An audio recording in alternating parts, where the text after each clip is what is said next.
Welcome to the Easy Project with your boy Eddie Pettybones and myself, ZBT. We're here with one of the Scuffs Deluxe of the Gold Coast. Oh, let's go. One of the greatest. The man. One of Gold Coast's leading buyers agents. Yeah, man. Oh, man. Matty Srama. Hey, boys. Welcome. Thanks for having me. Long time in the making, eh? What's happening, Yeah. man? What's happening? It's good to be here. I was just saying off air, really been awesome seeing you lads. I have a crack, but like just the improvement as well as hosts and stuff. It's been epic. The show's been really cool. Appreciate it, I remember how we when we started this, who was meant to be our second guest on this? Yeah, Matt Srama. It's taking some time to get him here, 26 man. episodes? We got it. We got the hook. We got him. Thanks for his PA. Finally. His PA got us. His PA got us. The PA is the best. That's hey, before I start, bro, we throw our flowers out to all our guests. Yeah. So hopefully this works out. Make sure it's good, Eddie. Well, it's true. Okay. Matt Srama, born in Brisbane. Matt was raised in a Filipino and Polish family. Cool. And he's known not just for his rugby talent, but also for his charm and good looks. Eesh. Like that one, eh, bros? Matt had an impressive NRL career with the Gold Coast Titans, making his debut in 2011 against the Doggies. He quickly became a regular in the top grade, securing his place with consistent standout performances. Now, while injuries eventually cut his rugby career short, Matt didn't let that slow him down. He dove into real estate world, finding his niche as a leading Gold Coast buyer's agent. As the founder and CEO of Srama Group, he's been helping people achieve their dream of home ownership, filling a gap in the market. Now, Matt's entrepreneurial spirit has earned him recognition as a finalist for the Young Entrepreneur of the Year award in 2022, 23, and 2024. On top of that, he's become a mentor to many aspiring professionals, sharing his insights and experience. Now, his journey hasn't been without challenges, but Matt's relentless determination and never give up attitude have taken him to where he is today. Now, we're honoured to have Matt Srama, an easy buddy. Hey. Sup? What the Welcome, bro. intro, What dude. an intro. Love that. That was me, bro. That's good. Yeah, appreciate that. Where'd you Wikipedia or? ChatGPT, bro. Instagram. Yeah. Insta, bro. Nah, Insta, you know? Nah, Locker chats. Appreciate it, eh? Appreciate it. It's Hey, good man. to be here. Well, it's good to have you, man. Look, obviously, we were talking about you before, and obviously, you've gone through such a journey, and you know, we always had the locker chats when we were playing hard. footy and that. Yeah. So, but just to see where you've come from to where you are now is amazing, and yeah, we can't wait to hear your story. So, 100. let's kick it off, man. Let's kick it off, man. Kick it off straight away, eh? Where is Matt Srama? How was your childhood? Where you? Yeah, I was so I grew up Brizzy, West Brisbane. Yeah. In the hood. 4078 and Forest Lake. Eesh. Actually. Forest Yeah. Lake. Yeah. Forest Lake. Out of the hood. I was actually born in Inala, 4077, and then got into Forest Lake, and then footy was kind of that thing, probably for you fellas too. It was like, I don't know, from a young age, I was like, I just want to play footy. Yeah. Kind of thing. My dad played it, my older brother played it. I was the youngest, the two of us, and yeah, man, that was kind of, childhood was good. Like didn't have it all, and grew up very blue collar. Mum was a hotel cleaner, dad was a garbage truck collector. So, when I think around like childhood and habits I instilled, I think like scarcity was something I had to really work on the older I got in terms of like lack. Yeah. So like everything was very, turn the switches off, close the fridge, otherwise, our power bill is going to be more. And, I had all my brother's hand-me-downs and stuff, which, again, when I was younger, I'd sort of make me frustrated. Some of my friends had all the Pokemon cards and things like that. So, but growing up, I think it instills like a good grounding. So I'm really thankful for that. And that was kind of the childhood, and footy kind of was intertwined through all of it. And that's all I kind of focused on and wanted to become, and got through school, always had a crack, definitely not a scholar student, didn't quite go for OP or anything like that, didn't go to uni. So footy was kind of that outlet, I think. Yeah. Wow. How did you because I know like from Forest Lake, and like especially when you're like in Inala as well. That's some more How central. do you like settle into a community like that? Like with your surroundings and that. Yeah, I think it's only upon reflection, right? Because I like when I grew up, like my dad was from like Poland, so like it was like the prisoner of war time, and then my mum's from like a little village in the Philippines, so it's probably paradise for them, right? Yeah. So I actually never seen it as like a negative or like it was a tough upbringing or anything. It wasn't until I actually got older I realized like, oh, it's a bit of a lower socioeconomic area, and but yet literally I had no idea around that at all, that there was different classes of people and stuff like that. So again, I don't know, growing up around there and at a public school, I don't know. I think it really just sets good habits and foundations. I think very multicultural. Like even now, I say to a lot of people, like they say, "Oh, you're so good with different people," and I say honestly, like I grew up with Vietnamese, Samoan, Australian, like rough people with a bit of money. So, you know what I mean? It's just like, I don't know. And then when you come into footy, like as a 17, 18-year-old, you're kind of sitting next to a 30-year-old.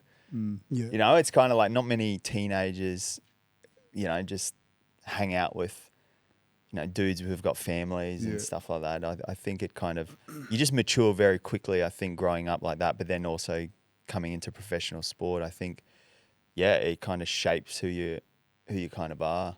I think. Did you have the emphasis of going in and playing footy as a kid, as a young age? Yeah, I think, and it's funny, I was saying this on a different podcast around manifesting and stuff. I didn't know what that was, but like my whole childhood, you know, I chuck on my older brother's jersey and like run out the back of that and like pretend it was a stadium and, you know, put on the footy socks and everything. So just playing on my own for hours. So I guess it was just sort of instilled. And I think that came because I see my brother play and my dad sort of play footy. So yeah, it was like I didn't even really have a career kind of set. It was just like I want to play footy. So played it every single year since I was 5. Wow. Yeah. True. Bro, was dad like the hard one? Was he the one that pushed you to like, not just footy in general, but just life in general? Yeah, I reckon.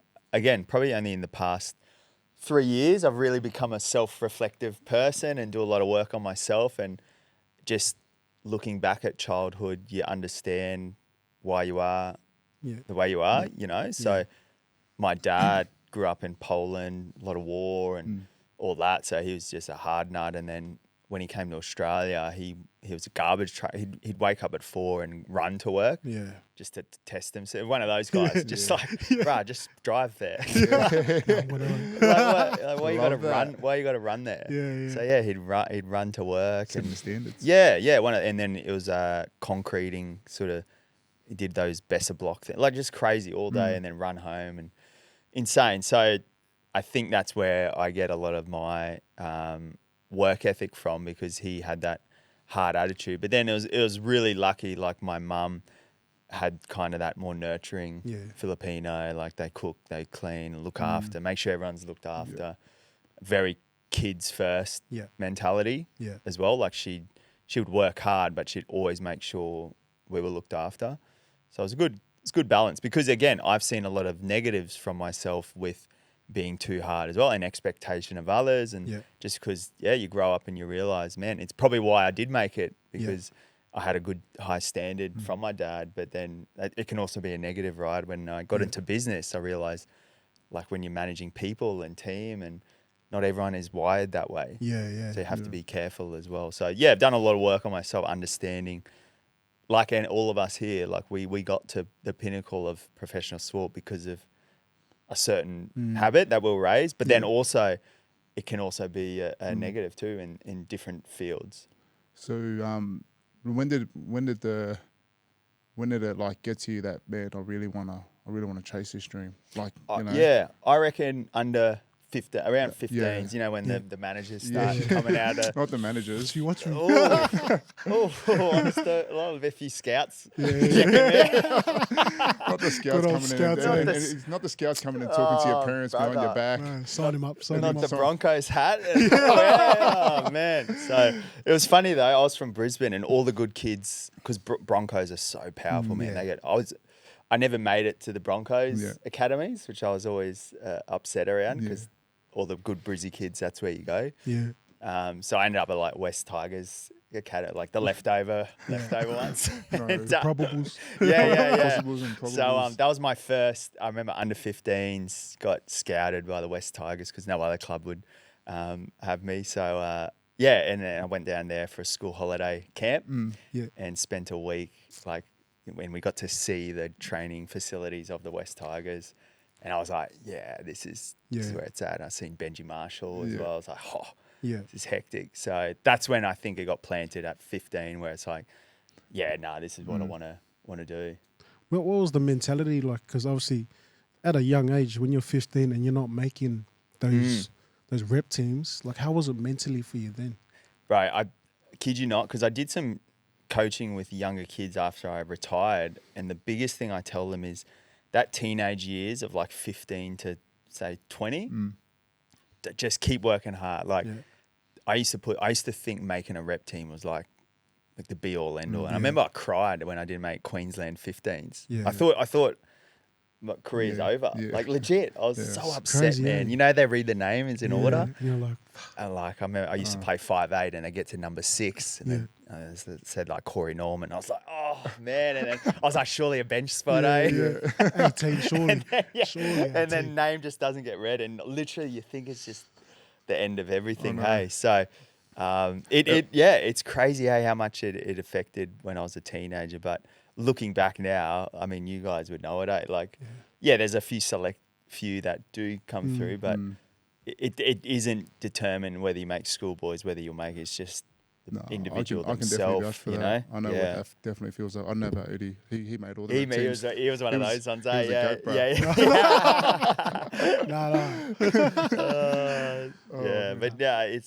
I say it to every like young athlete coming through now, just keep at it. Like they're just bonuses. What was it like signing your first contract, and what was mum and dad like? Yeah, no, it was good. It was kind of a surreal thing too. I remember it was kind of the first surreal thing was that Toyota Cup. I think when 20s, under 20s, and I actually got invited to a preseason. Yeah. So me, a guy by the name of Luke Page, he was from Anala. So, Page an Nala boy. Yeah, he's a Nala boy. Oh, wow. Yeah. So we grew up since we were 10 years old, and huge man. Like we both ended up at Gold Coast time, so we'd carpool it down. And it was epic. So I'd leave work early, carpool down, and then won Player of the Year in our Toyota Cup team that year. Then got the training trial the next year, and I still had a job. They couldn't give me a full-time contract, but I just remember that kind of first NRL experience, and like, you know, mum and dad were stoked. But yeah, looking back now, it took a lot more than just a training trial, right? Like you have to at the trials, you got to, you know, doesn't mean anything really. But yeah, it is surreal. It happens quick too, as you fellas know. Like you're in school 1 second, and then like far out, I'm full-time training. Yeah. What was the job that you were doing at the time? I was a storeman. Yeah. And again, I'm just like, how did I do that? Like I probably got it from my dad. But so what it was pre-season, NRL pre-season, I'd wake up at 4 to travel down. We'd have our first session at like 7, as you know, like with NRL. Go down, we'd do field and conditioning, and then gym. And Cardi was really fortunate. He knew I was still working, so he'd always put me in the first gym group. Nice. Do first gym group at like 10, have my shake, do my ice bath, and then I drive back up to Brisbane, start work at 1, and then go from 1 till sort of 5 at the Storman, and then on the Thursday day off, I do a full day there. So then that was for a whole year straight. I'd do that. Yeah, and I was just like playing 20s too. Yeah. So I'd travel down on the Friday for like captain's run, and I'd stay wherever I could find a bed. So I remember me and Paige would stay at like Jordan Rankin's place, or Will Zillman had a spare bedroom. We were on the young 20s kids, and we'd stay there on the Friday night, fly out Saturday. We'd park at Coolangatta across the road because we couldn't afford parking. We'd just park across the road, shake the bags over. We're not paying for a short-term parking.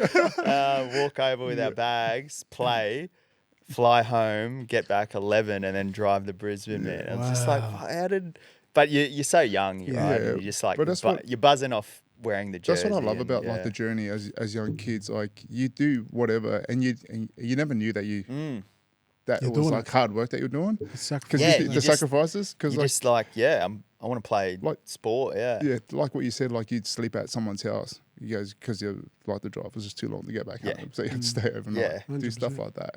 100%. Sacrifices. Yeah. Massive. It's funny, man. Yeah, you Yeah. reflect on different things in the journey, and you're like, far out. It's just, it's just crazy how quick it goes too. Yeah.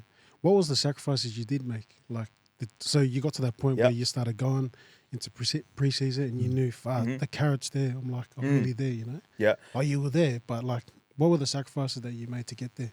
I think the biggest sacrifice, probably teenage years leading into sort of when I started playing full time, was definitely like socially with friends. Loved all my mates, but that their idea of a Friday and Saturday night were different to mine. And Yeah. again, from my dad, I don't know. I just had this like guilty feeling if I was going out drinking, and we had training Saturday, I just wouldn't go out on the Friday. I just wouldn't even go. Yeah. And again, when you're young and you're trying to fit in with your mates and things like that, you think, my boys, like, I'm not going to go. But again, it's funny looking back now. It's just like, who cares? Like, who 100%. cares? It's Like, like, I missed out on a few house parties here and there. But at the time, that was the biggest sacrifice I did, was a lot of like social things with mates, and then also, again, around, just regiment. I was always so disciplined, and again, that's a sacrifice. I think like sometimes probably could have had a bit more fun at different points in my later teenage years and whatnot. So I sacrificed a lot, but then the fruit, when you actually had the fruit though, it's like, well, it was all, wouldn't trade it for the world. Yeah. That's, Right? Yeah. It's Those amazing. sacrifices, like you're living proof of it.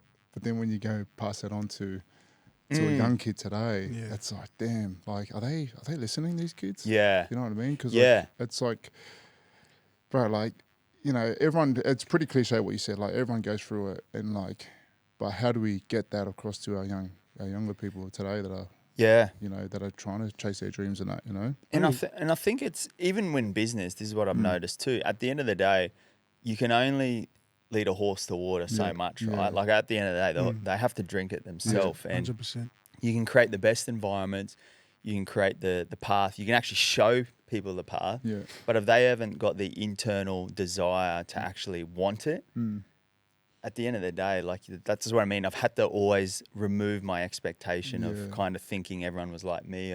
When I set my mind to something, I'm going after it. But not everyone's like, and someone might not have the same why as you, and that's okay.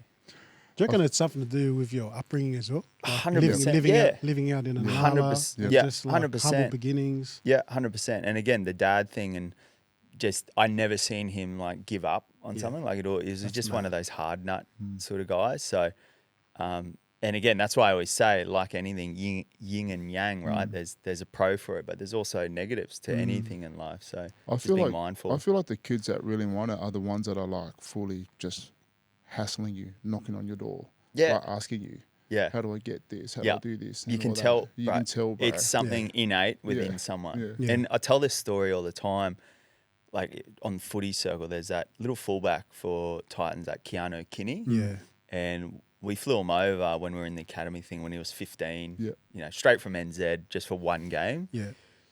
And I kid you, I've never seen a kid ask the coaches so many questions on how I can improve. And it's just like, this young kid is just like, yep, like just hungry as. It's just like, even if he wasn't the best, he'll probably make it just of pure, you can tell he wants it so bad. So again, where that comes from could be upbringing, could be whatever. I don't know. So that's why I always say, like, at the end of the day, a drive is such a key to any form of success. I feel like it's definitely nothing to do with most talented, most skillful, because professional sport bugged that myth for me. I've seen so many guns, 78, even in Toyota Cup, guns. But as soon as they lose either the drive or things get tough, like no resilience, It does. It's so cliche, like the Yeah. old hard work beats talent, but it honestly does. It does. does, You bro. can tell. You can tell at week 1, week 2 of preseason. When you look Preseason, at the young kids, you can just 100. tell about bro, that kid ain't getting he's fucked. not Man. Yeah. He's already man. Some of them are already like seeing the physios. Yeah. They just don't have it. Yeah, they don't have it. I agree. Yeah. Yeah. What do you reckon with like kids getting signed at the age of 14, 15? Like obviously a big contract. It's like, wow, man, put all that pressure on those kids, man. Like, Yeah. it's- I even think, because again, I spent that little bit of time working in that recruiting kind of Yeah. spot. I just think, man, you shouldn't be able to even recruit a kid or anything till like 18. Like no managers, no nothing. Yeah. Like Yeah. just let the kid play. let's just let the kids live out. Like We had a lot of Yeah. chats about this back in the day. Like, Crazy. just talking about like 15, man. crazy. Yeah. Signing managers. Yeah. Bro, managers out Just there. the kids should just stay in their catchment areas, I reckon. Yeah. And just Let them play. 'cause, Yeah. Rugby league. 100%. Maybe it's a different story if they're coming from NZ. Yeah, But like if you're over here, I feel like you're 15 and you're a gun. Just stay in Stay your out. area. Yeah. Because like you still got a lot more hard work to do. Yeah. Don't go 100%, chase. Don't, yeah, go, yeah, don't, yeah. go, don't go to another club Yeah. just to Yeah. chase what I they agree, got going. Yeah. you know? 100%. Stay in Yeah. your own area. What was your debut like, bro? Yeah, debut was good. The yeah. focal. What was yeah, the yeah, focal yeah, yeah. like, It's man? well, it's just full circle on life, right? It was at Suncorp Stadium in my Yeah. hometown. Yeah, double header against the Bulldogs, so in front of like 40,000. So Wow. yeah, it's just like crazy, right? So amazing. Still favorite memory of professional sport, hands down, because it wasn't so much the attainment of the debut. It was when you run out, the feeling, but then you have that subtle like reflection on at age 5, Yeah. missing out on Queensland at that age. Crazy. Dad kept going, you know, got injured there. You know, it's just like the whole journey, all the people who have been a part of that, all your coaches. It's just crazy, eh? Oh, that's awesome. Yeah. Man. I remember like when I first come across Matt Srama. Who's this Matt Srama? What are his strengths, And then I could just remember this guy He was just bumping dipping, everyone, like dipping low and then picking dudes up and putting them on their back. A couple of speed tackles back in the day. With the headgear. Had the headgear on. Is that what set you apart? Like if we talk about your strengths, because given your size, you had a You were big banging, heart. bro. Yeah. But you're banging dudes at the same time. Yeah, no, it's I seen a stat. I think it was me and Chris Sandow were the two smallest in the comp at one year, and I was like, oh, there you go. I didn't really see it that way, but then when you get to professional level, that's when I noticed the big size, like in weight as well. Yeah. Like I was just naturally a lighter person. I was always trying to put on that. When you play professionally, it's like, man, the big people. Hey, so I think for me, I had to have a point of difference, and I think mine again, childhood, like that work ethic, like at fitness and conditioning and everything. I think I showed Cardi and all of them, like, man, this will just never stop, kind of thing, and beat tests and that. I'll always just have a crack, and then defense was always my kind of, if I could tie in and things like that, and just keep the middle tight, and then just have the motor to keep going and give you good service. Because really that's all. the first thing that scouts and that look at. Oh, he's quite small. Like, Yeah, but like you 100%. have to come. You have to have some sort of strength to get Full you guns blazing, get bro. you- Yeah, 100. And you can see it in kids too, like the ones who just don't stop kind of Yeah, thing. Yeah, that was always my mentality, just kind of always just having a crack. And again, I always think of myself as like, man, like I just got there purely on hard work. I was never the fittest, fastest, any of that. It was just like, man, opportunity came up when Friendy got injured one time, and I was like 4th string. Yeah. And I just took it, eh? Yeah. And then Who were the guys in front of you? Got a Friendy. Name drop. yeah, no. Name drop. Friendy. No, I always think of that. Hey, Trying to get him I'm on the just potty like, too, man, eh? there was no chance I was not even on a development contract when I debuted. It was just, man, that's rewriting like Yeah. just So you weren't on a opportunity full-time and contract then, at all? Nah, until I debuted, and Yeah. I won man the match for our game, and then ended up signing a full time. Could leave work then, and that was it. Yeah. That's mad as Yeah, bro. How good is it was that? cool. Yeah. I was just on matches didn't miss a game for 2 years, so I was just like living at home. The good old I was matches. just like, The good old Bring the cash. I was just good like, old matches, living at home. yeah, it was good times. Bro, like I know when I first came to Gold Coast in 2015, I remember meeting you, and all I remember you as that guy that, bro, you had like, you turn up earlier than everyone. Like, bro, I walk in, I'm like, bro, this guy's been here for about an hour doing rehab, doing all the extras. You had a routine, but I want to know what that kind of routine looks now. Yeah.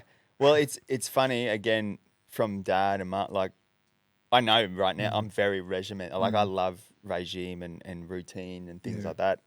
And I think, again, that's why I love being an athlete. It is very regimented. You know, we get our schedule, you know, we got training at this time and whatnot on those. So when I was an athlete, you know, I always had to warm up and do all that sort of stuff, and post as well, do my stretch and ice bath and all that. I didn't like to miss it. So, and then when I applied that into my personal life, I don't know, I read this book called The Miracle Morning. Yeah. And it was all around creating a morning that wins and kind of, and that's where it all stemmed from. And I was like, oh, this is back to my athlete days where I create like a good morning. So, a lot of my morning definitely consists of, you know, exercise and meditation and just things to kind of, I call it like priming, just to get in the right state of being on myself. So cold showers, the shakes. Yeah, you still got the shakes going? Yeah, always, man. Yeah, always cold showers as well. As always. Yeah, I just love a morning routine, man. Do you remember when I first came to the club? It was 2016, and we were at Burley, bro. Yeah. The Manables. Hey, sorry, hey, no disrespect to Burley, but like every time I used to see this guy, he used to always have like his Tupperware container.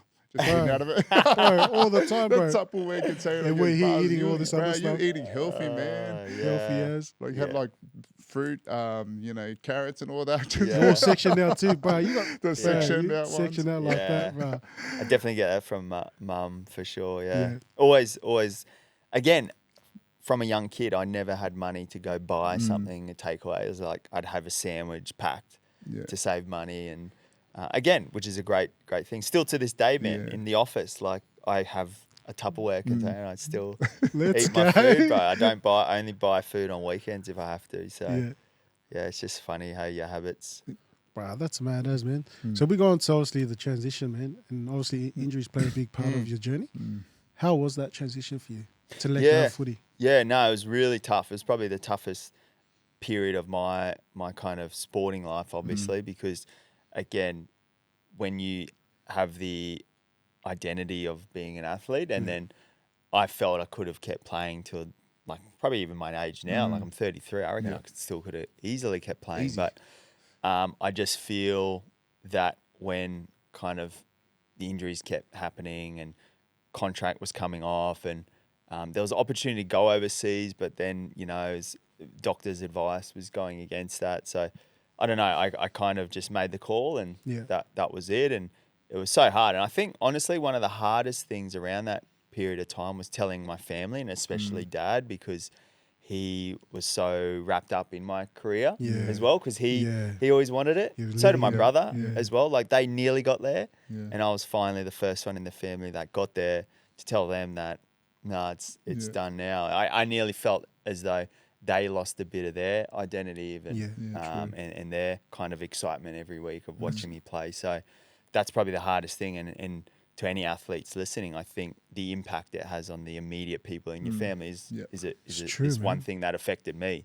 So, and then the hardest thing was kind of what next. I think that was like the scary realization of like, life is going on. It's not that it's just going to wait for me to find a job and all that. You kind of got to make it happen. So it was a tough time. Yeah, because I remember you went straight into doing real estate straight away. Was that right? Pretty much, yeah. Yeah, again, I was really fortunate. I did my ACL round 2, made the call probably, I knew mentally probably around the middle of the year, June, July, August. 2016, was it? Yeah. And then obviously the money stopped at pretty much, what's that, November, usually October or whatever it is.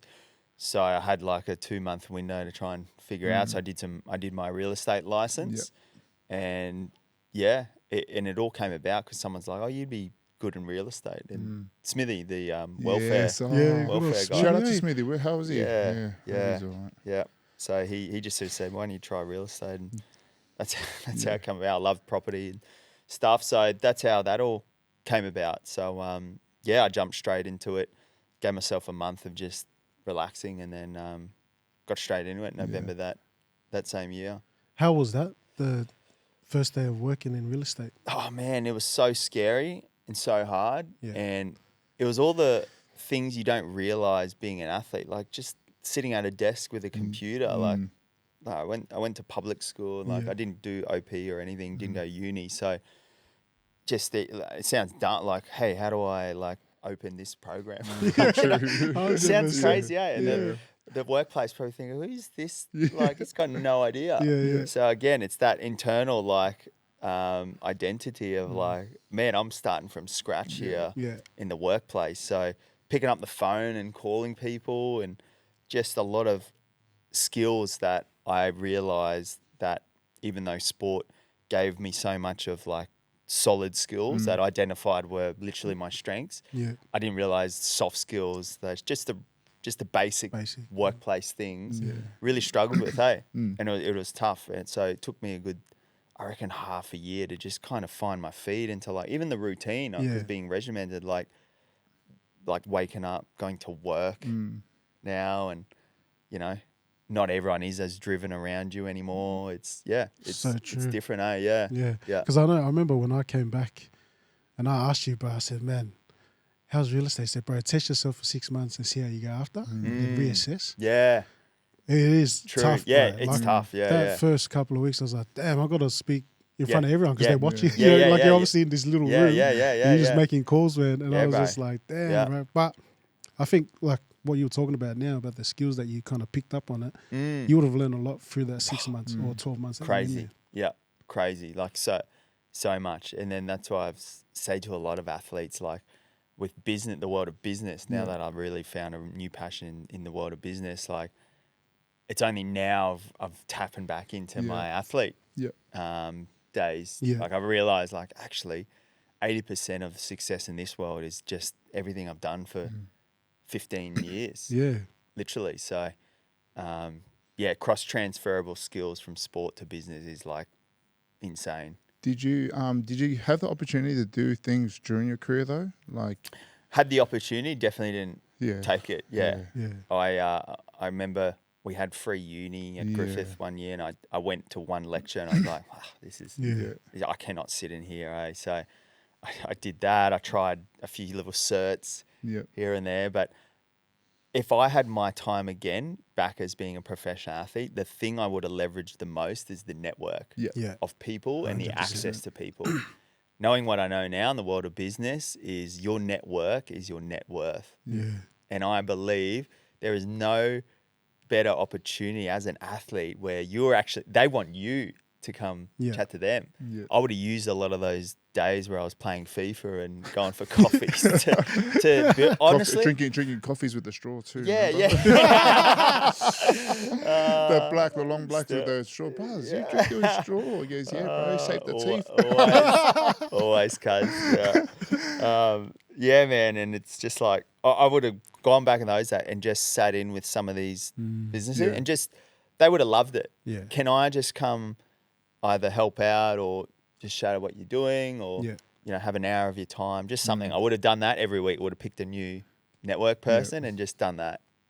And I probably could have picked up a job, obviously a lot easier too. So we always say this, like it's always a network, like the times that we had, all the opportunities that we had at like presentations, those meetings, launches, just anything. Man, we just never took them, We just sit in the corner. Just sit in the corner and just like crack jokes with our mates and think we were cool, but we weren't. And you see all the big dogs just walking around, just talking. Look at them, bro. Like, that's mad. But I know, really, man. we could have done that. It's hindsight, right? Hindsight. I think it's changed a little bit, like even with personal brands of athletes now. Like again, because I love marketing and content, like, man, I would have really focused on building some sort of personal brand. How could I leverage that, Just different things like that.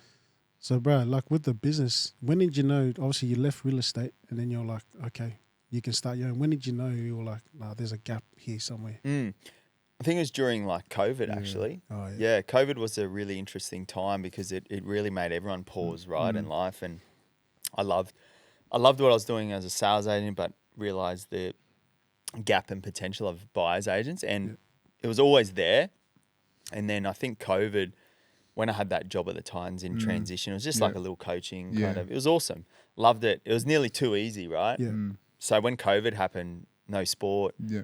I was on that job keep or whatever they called it. I was getting like the minimum fortnightly wage. Yeah. And so I'd like 6 months of just kind of, all right, let's plan the business. So literally my roommate at the time, he tells a lot of people this story. Like I spent COVID, I'd train in the morning with my roommate, and then I'd spend from like 8 o'clock to 5 p.m. just building the business. And I've got this book still to this day, and I'm just writing all this, and all right, this is how I'll get my first few clients and this. And that was my whole, and I did this course as well on real estate and buyer's agency and stuff like that. And I just spent 6 months of COVID doing this course. So I was really grateful for COVID because it allowed me time and space to just kind of just build this business. Yeah.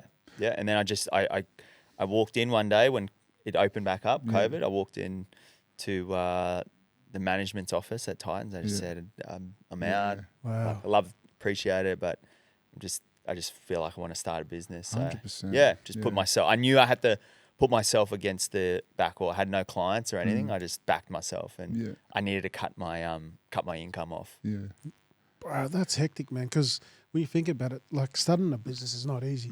Right, it's But tough. And like some guys started without even having any finances. Like backing them. I know. You know what I Yeah. mean? So like, was that a tough transition for you to be like, "Flip, I'm just gonna go after it," or was it just Again, it was one of those things, right?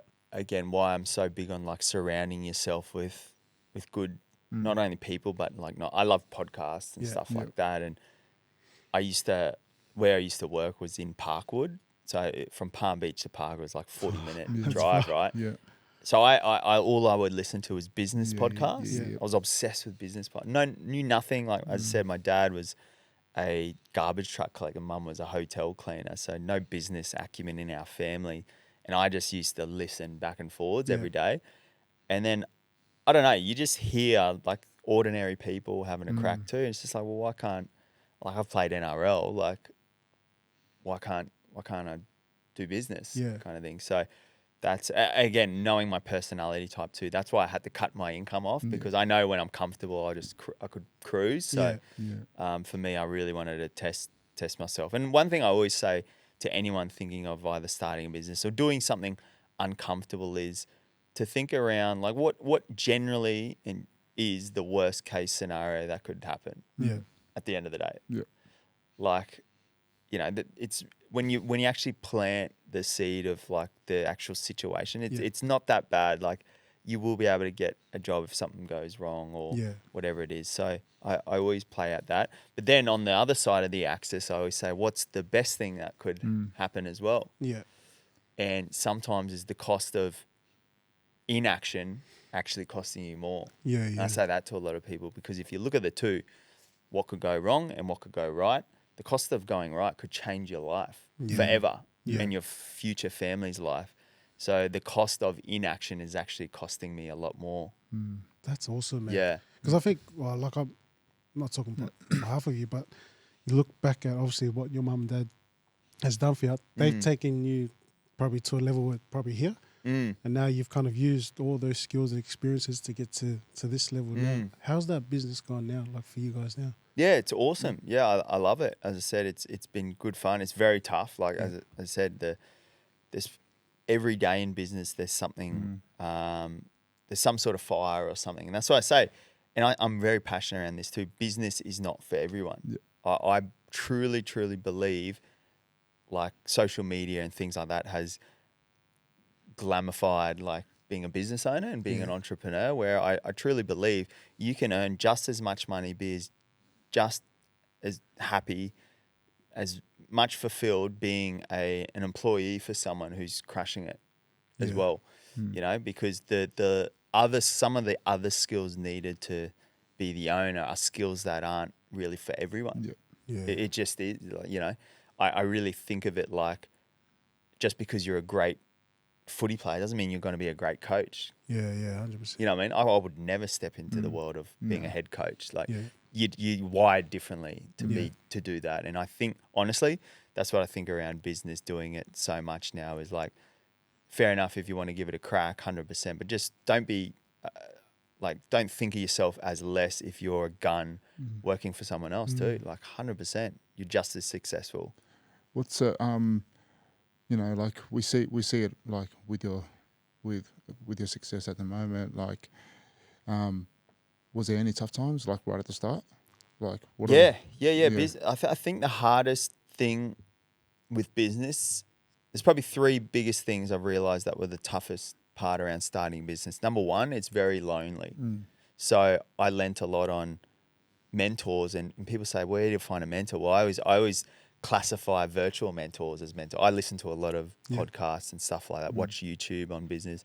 So that was my mentors, because it's very lonely starting a business. So if you're someone who thrives off the energy of others, just realize, man, you might need to find a different outlet to get that thriving energy. So number one is definitely that it's a lonely sort of place. Number two is the uncertainty of where your next client or sale or something is coming from is a feeling of anxiety that is too much for people. And that is something you're always going to have to balance when you're starting out. And I say this to every budding business owner, the first 6 months of your business should be just focused on oxygen of your business. And oxygen is revenue into the business, which is, again, just focusing on the product, focusing on your next potential buyer or whoever it is. So it's like lead generation activities. And that should be it. Getting your product, service in front of the potential person who needs it. That's number two. So that's a hard thing, is that fear of the unknown and when that's coming as well. And then probably number three is the mechanics and operating procedures required to keep the engine going. Just like building a car, it's not simply you hop in the car. There's a motor that gets turned on from the ignition, turning the key, which turns it. Like same as business, like there has to be, you got to get all the back end. What about your finances? Have you structured it correctly? You might be up for tax, some laws around tax if you don't research that. There's so many things you just got to be mindful of and careful of. And that's why I really believe having someone who's been there, done that can kind of speed up that process. But at the end of the day, if you're starting a business, you will face all three of those things early on. And the resilience, just like when you're playing sport, to just keep pushing through it is where I think the success lies. Another question for you. When we talk about the lead generation and that requires a bit of funding behind going out and employing the right people to do that work. So marketing and all that. Were you straight all guns blazing go in, or did you question it a bit?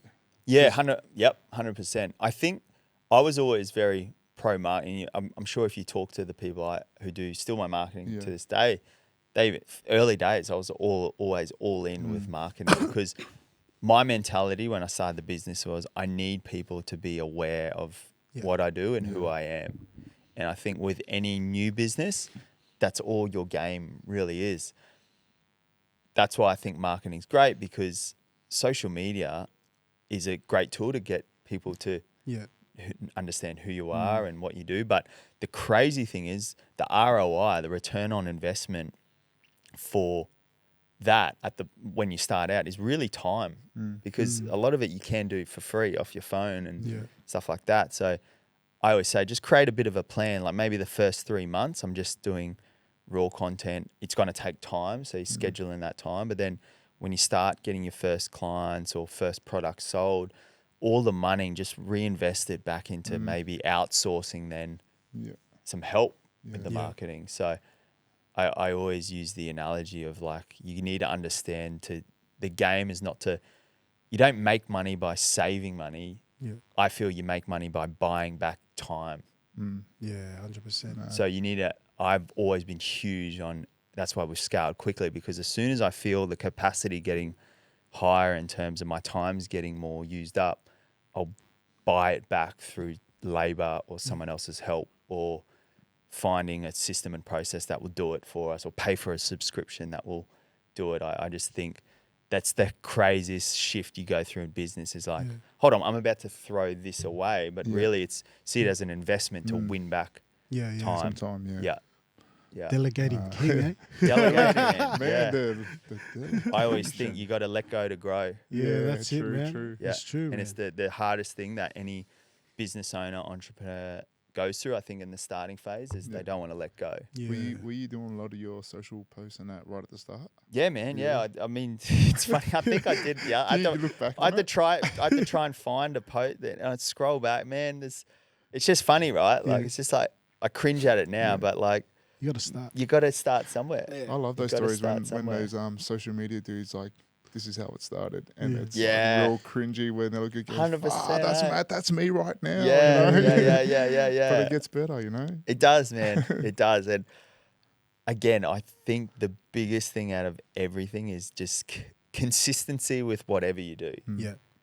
Just love whatever you do, just be consistent. Yeah. And I think into society today, especially aspiring business people, they're not willing to give it a crack for more than 3 months. If they don't see results or whatever, they kind of stop or pivot. And it's just like, if you're passionate about it, just delay your time horizon. Hormozy always says that. Like, have a look after 12 months or 2 years or 3 years, and then assess on how you're going. But you haven't really done the reps consistently. Yeah.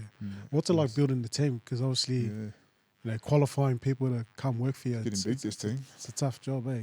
Obviously, you need a team to do it for you, but Yeah, how's very that? very tough. And again, using a footy analogy, it's you go through the phase of being the player coach, and then you're kind of being the coach and the manager, and then you're starting to, you know, you kind of, then you're the coach, then you kind of want to be the CEO of the organization, and so you go through these different stages, and you have to go through all of them, I believe, especially as a startup, right? And I think the hardest thing around like scaling any business is, again, two things why I don't think it's for everyone is, I feel there's always two key hats. You have to be either the hat of the technician or the hat of the manager. And there's a good book called The E-Myth Revisited that goes through the basics of business. Yeah. And it always talks on like the technician, the manager, the entrepreneur, and stuff like that. So where people, I feel, struggle, this is like for early business owners, is they start scaling, but then they're still wearing the hat of the technician and now wearing a hat of a manager. They don't have the time to give either of them their all. Yeah. And people are hard. Yeah. People are tough. Like, it's a tough job. I believe they deserve the nurturing and attention and things. People leave organizations because they don't feel valued, heard, appreciated, things like that. So how can you expect your business to grow if you're not giving your people time? Yeah. But because you're so focused on, again, being the technician, like bringing the business, doing the work and things like that, it's very hard to do both. And that's why people get burnt out and just say, man, people aren't for me. Yeah. What's the next goal for the Srama group?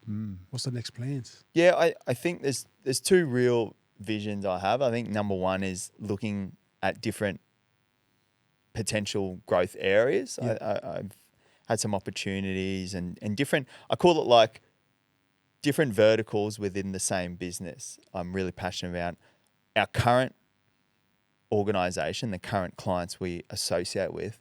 Is there a way we can add value through a different vertical? For example, really easy one, we help a lot of buyers on the Gold Coast. Now they're starting to build wealth and things like that. We got them a property. Maybe they want to buy a second, or maybe they want to buy a commercial property. Yeah. So an easy vertical could be a commercial arm of the business. So I think the next phase is understanding what those verticals are, to keep it super simple. And then I think, like you said, focus. I think the biggest focus of all is, I love saying the analogy, taking plates off the bar. Yeah. So, you know, when you're a kid and you're on the bench press and you're just all about throwing the stacking the biscuits on, and your techie's just getting worse. But you're like,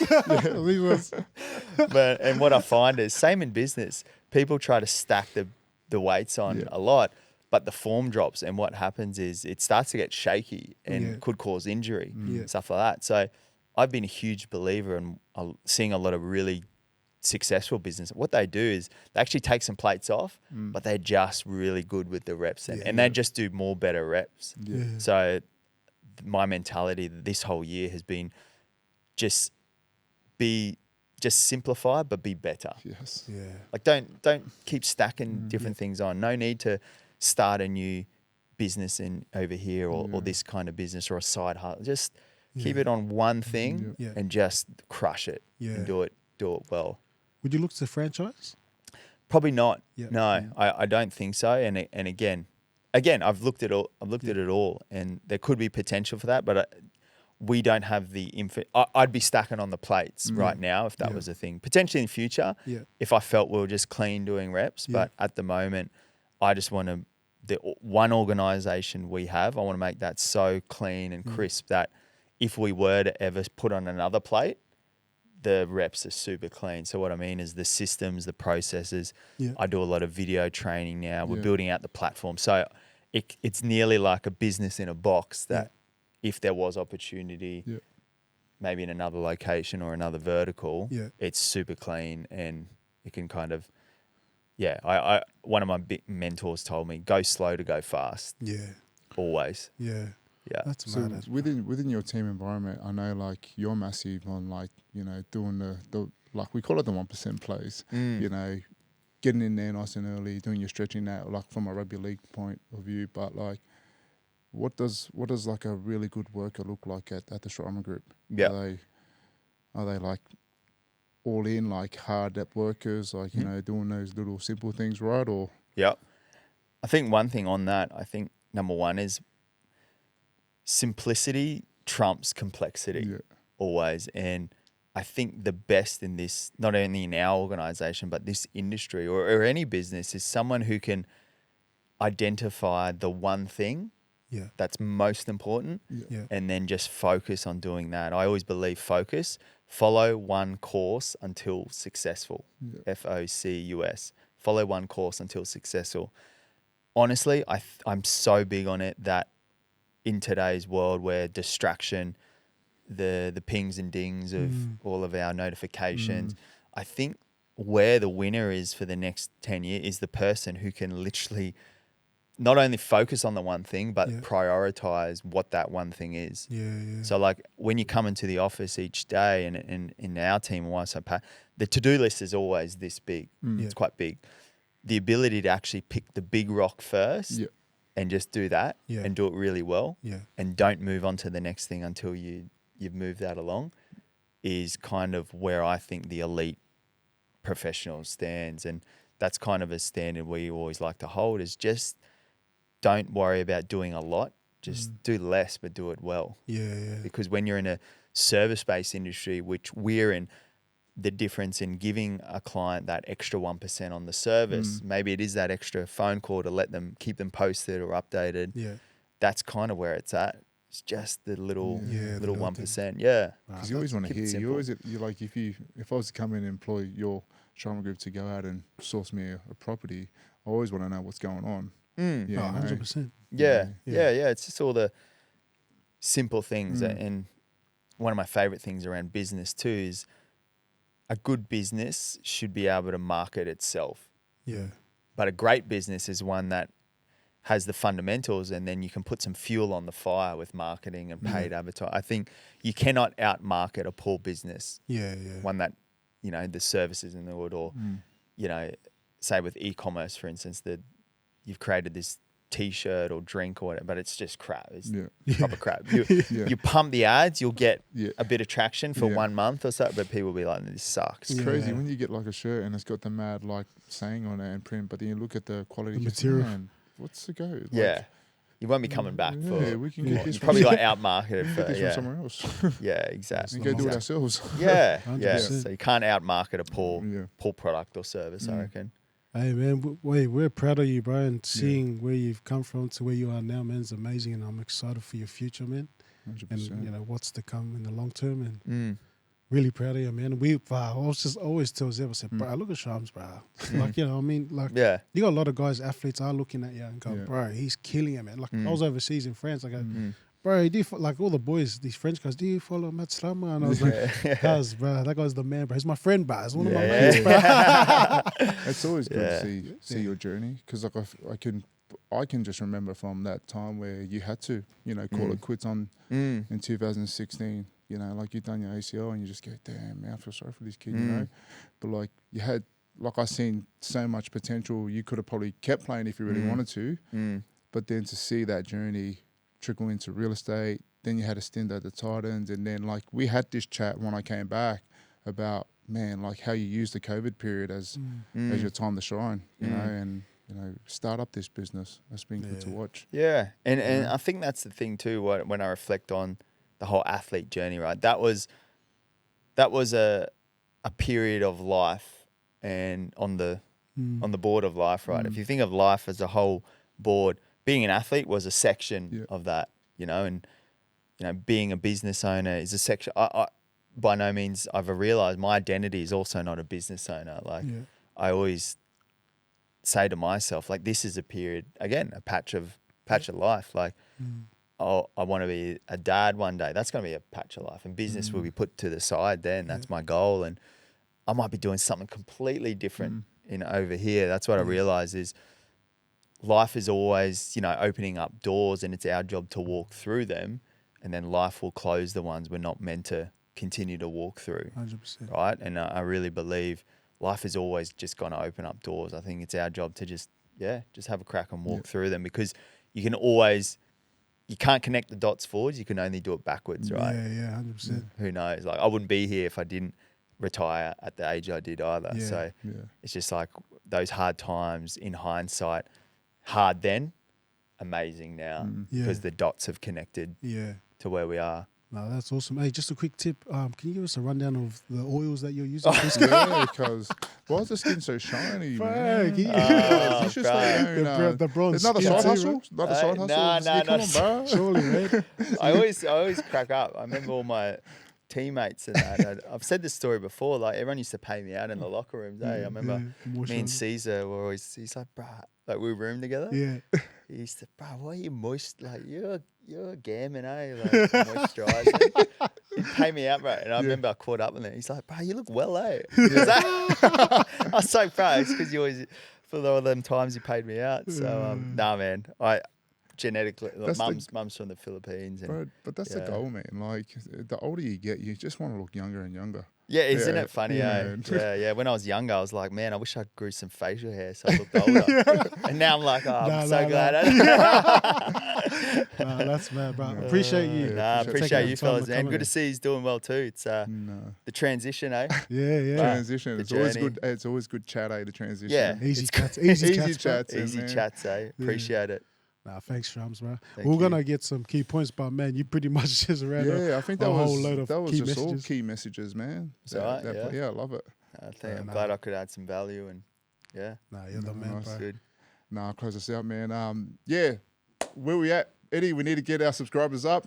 Matty would know all about this. Us up, hey, subscribe. Srama, man. Hey, you Subscribe to got the any Easy. questions for us at the Easy Project, or you want to shoot a question over to our boy Matty Srama, if you want to buy a house? Yeah. Hey. Yeah. Get on Srama the Srama group. Yeah, man. If you guys are looking to buy a house, come see my man, Matt Srama, bro. Yeah, He'll sort you out. Appreciate it. Yeah. Plug-ins. Thank you, boys. Sweet. Let's go. Sweet. Easy. Thank you.